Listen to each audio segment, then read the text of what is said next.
नमस्कार। तो आज हम आपके लिए कुछ खास ये लेके आए हैं कि 10 से 15 साल के बच्चों के लिए फ़िल्में।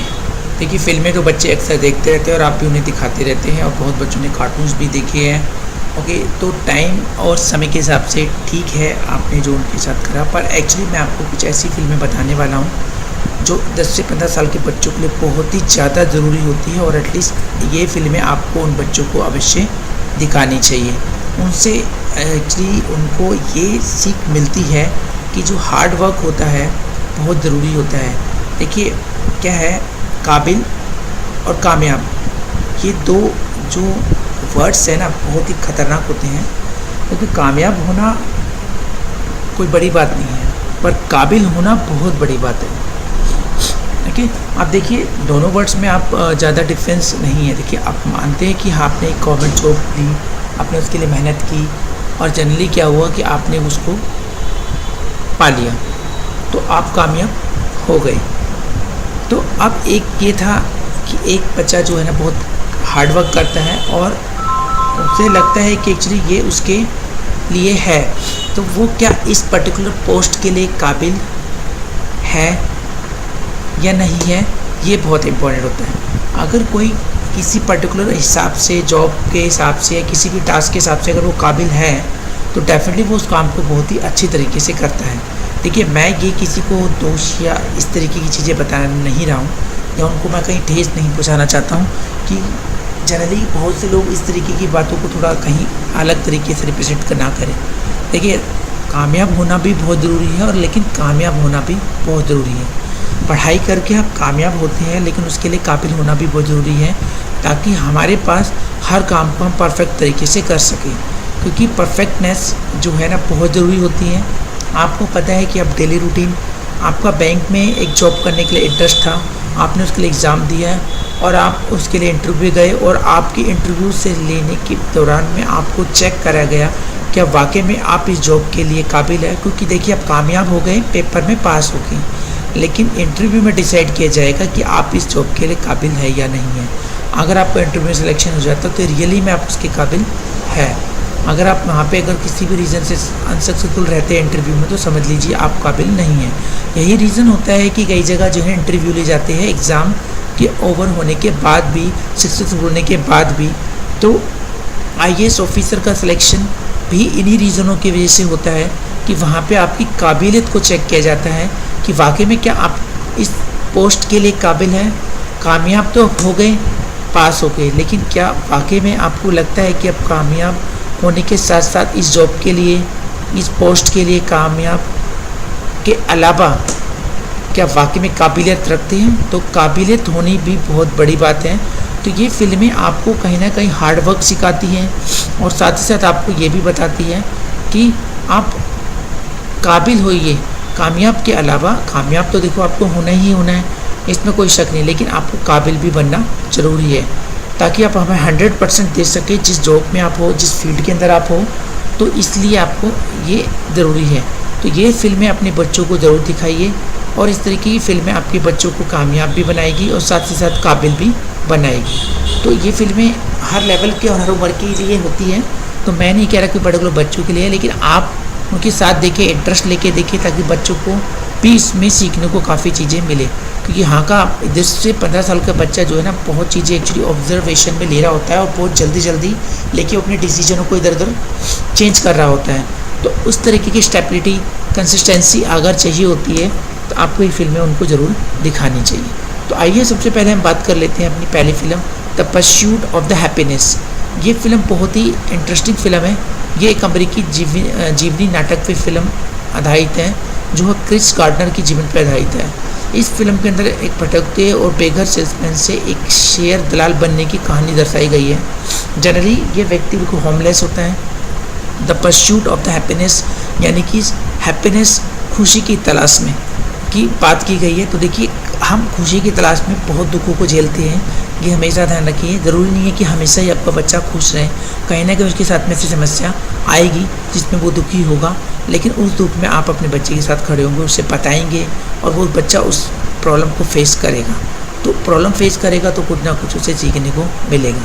तो इसमें जो क्रिश है नाम का व्यक्ति, उसके साथ एक बच्चा भी उसके साथ रहता है एक्चुअली प्रिश अपनी जितनी भी पूंजी होती है वो सारी बेचकर बॉन्ड स्कैनर नाम की मशीनें खरीदता है, जिससे वह उसे बेच नहीं पाता है।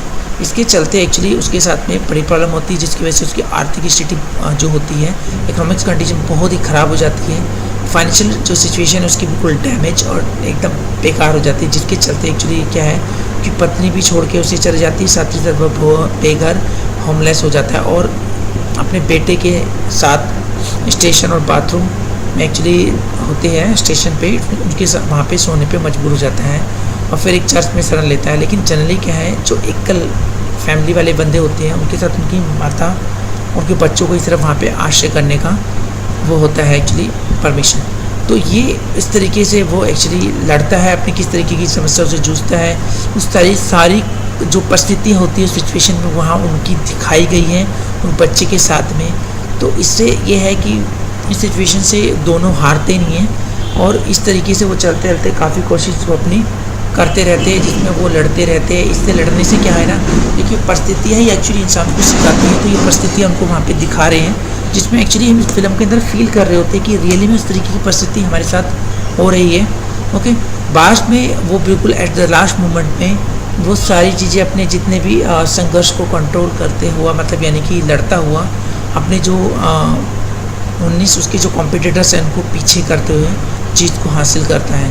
यानी कि देखिए कोई भी जीत या गोल या टारगेट जो होता है इतनी आसानी से नहीं मिलता है। देखिए मेहनत तो करनी बनती है और करनी भी होती है, लेकिन उसको तरीके से करना होता है जहाँ पे आपको हिम्मत नहीं हारनी होती है। इस फिल्म में ये दिखाया गया है एक्चुअली। तो आपको हैप्पीनेस की तलाश, the pursuit of the happiness film ज़रूर देखनी चाहिए अपनी फैमिली के साथ, अपने बच्चों के साथ में उन्हें ज़रूर दिखानी चाहिए। अब बात करते हैं हम एक और मूवी, ये बहुत ही फेमस मूवी रही है इंडिया में, जिसे हम नाम से जानते हैं द 3 इडियट्स। देखिए हम यहाँ किसी हीरो हीरोइन को लेके कुछ बात नहीं करते, एक्चुअली जो इसका प्लेटफॉर्म और बनाया गया है इस फिल्म का बहुत ही काबिल तारीफ़ है। और अगर कोई भी इंसान हम बात करें, देखिए हीरो हीरोइन का ऊपर नीचे आना जाना लगा रहता है एक्चुअली, पर ये हमारी लाइफ में छाप छोड़ते हैं अपनी इस तरीके की फिल्में बना के जो हमें काबिल से कामयाब बनाती है। तो इस फिल्म में इन्होंने बताया कि काबिल की जगह कामयाब बनने की कोशिश कीजिए। ज़रूरी नहीं है पढ़ाई थोड़ा देर के लिए मानते हैं बच्चा नहीं करता, पर वो कहीं एक ऐसे पॉइंट में स्ट्रॉन्ग होगा जो पढ़ाई को भी कई बार पीछे छोड़ सकता है। तो ये चीज़ें इसके अंदर एक्चुअली बताई गई है, कई तरीके की सिचुएशन इसके अंदर दिखाई गई है। 3 जो है लाइफ एक्चुअली दिखाई गई है, एक किस तरीके की लाइफ है जो आमिर खान एक्चुअली जी रहा है, एक जो दूसरे हीरो हमारे उसी तरीके की लाइफ जी रहे हैं। तो ये सारी एक्चुअली प्लेटफॉर्म जो है दिखाई गई एक मिडिल क्लास फैमिली के बारे में, जहाँ पे उनके पेरेंट्स उनके साथ क्या चाहते हैं कि आपको इंजीनियर बनना है, उन्हें डिसाइड करना है। ओके, और ये चीज़ें आपको पढ़नी है, किताबों में जो नोट्स लिखे आप उन्हें पढ़िए। ये चीज़ें थोड़ी सी एक्चुअली दिखा के हमारे जो कुछ सिस्टम्स को है थोड़ा सा इन्होंने वो मोटिवेट करने की कोशिश की है कि पढ़ाई करनी ही इम्पॉर्टेंट होती है, लेकिन साथ ही साथ उसको ये भी ज़रूरी होता है कि उसके रीज़न और फैक्ट भी जानने वाले लिए बहुत ज़रूरी होते हैं। और अपने कुछ तरीके के जो लाइफ में स्पेशल डिसीजंस होते हैं वो हम खुद भी ले सकते हैं, और जिसमें हमें ज़्यादा इंटरेस्ट होता है, क्योंकि जहाँ पे हमारा ज़्यादा इंटरेस्ट होता है हम उस काम को बहुत ज़्यादा अच्छे तरीके से कर सकते हैं। तो ये चीज़ें एक संघर्ष के ऊपर बनाई गई है स्टूडेंट्स की, जिसमें उन्हें सिखाया गया है कि किस तरीके से अपनी लाइफ को वो अपने डिसीजन ले सकते हैं। तो ये थोड़ी सी इंटरेस्टिंग फिल्म है, इसमें अब कॉमेडी भी है आपके साथ साथ। अब नेक्स्ट फिल्म की बात करते हैं भाग मिल्खा भाग की। ये फिल्म भी इंडिया में बहुत ही फेमस रही है, और मैं इस फिल्म की भी मैंने एक्चुअली इसे 7 बार फिल्म को देखा है, 7 टाइम्स। और ये फिल्म आज भी मैं एक्चुअली बहुत बार जब भी कोशिश करता हूँ देखता हूँ। ये फिल्म बहुत ही इंटरेस्टिंग है एक्चुअली। इस फिल्म के अंदर एक जो मिल्खा सिंह के बचपन से लेके फ्लाइंग सिख बनने तक की जो कहानी है वो दर्शाई गई है। उनकी एक संघर्ष की कहानी है, किस तरीके से वो एक्चुअली एक दूध के लिए और प्लस एक गोल्ड मेडल, जिसमें एक्चुअली देश के नाम की हम बात करें काफ़ी ज़्यादा फेमस हुआ हमारा एक्चुअली पर्टिकुलर देश उनके वजह से। तो ये एक्चुअली क्या है ना, ये हमारी एक मिसाल बन के रहे हैं। हाल ही में इनका निधन भी हुआ था, आपको पता ही है। तो ये जो है स्टोरी काफ़ी ज़बरदस्त है। इस स्टोरी में बच्चों को दिखाया गया है कि अपना अगर आप टारगेट बनाते हैं तो उसको पाने के लिए आपको दिन रात मेहनत करनी ही पड़ती है और बहुत ज़रूरी होती है, क्योंकि अगर आप कोई टारगेट बना रहे हो तो वो टारगेट ही आपका एक डिसीजन होता है जिसमें आपको शांति मिलती है, जिसमें कि आप इसे अचीव करना चाहते हैं। ओके, तो मेहनत किस तरीके से की गई मिल्खा सिंह जी के द्वारा, वो सारी इन्होंने यहाँ पे दिखाई है। किसने तरीके से उन्होंने एक्चुअली बाल्टियाँ भर भर के पसीने बहाए हैं, किस तरीके से उन्होंने ओलंपिक मेडल्स पाने में जब उनको चूक गए तो उनको किस तरीके से मुँह की खानी पड़ी, कितनी बेइज्जती और इंसल्ट फील हुई। तब उन्होंने फिर इससे हिम्मत नहीं हारी एंड अगेन उन्होंने इस चीज़ को करा और लास्ट में उन्होंने ओलंपिक मेडल भी जीता। तो इनकी इस तरीके की संघर्ष की कहानी हमारे बच्चों के ऊपर बहुत अच्छी छाप छोड़ती है कि हार्ड वर्क बहुत इंपॉर्टेंट होता है, जहां आपको कामयाब होना भी ज़रूरी है, लेकिन उसके साथ साथ उस पर्टिकुलर चीज़ के लिए कामयाब भी बनना पड़ता है, जिसके लिए आपको मेहनत करनी ही करनी होती है। तो ये फिल्में आपके लिए बहुत ही इम्पॉर्टेंट होती हैं। तो इस चीज़ में ध्यान रखिए, तेज़ दौड़कर जो मेडल नहीं जीत सकता, उसी तरह बिना पेन और पेपर से प्रैक्टिस किए कोई विद्यार्थी टॉप नहीं कर सकता। ये हमेशा लाइन ध्यान में रखनी चाहिए। तो भाग मिल्खा के अंदर एक्चुअली इस तरीके की जो हार्ड वर्किंग और मेहनत दिखाई गई है, रियली में काबिल तारीफ़ है। इससे बच्चे के माइंड पर बहुत ही इम्पैक्ट पड़ता है और बड़ों के भी। तो ये चीज़ें आपको सीखने के साथ अपने बच्चों के लिए बहुत ज़रूरी है। अब बात कर लेते हैं अपनी नेक्स्ट मूवी की, जो है आई एम कलाम।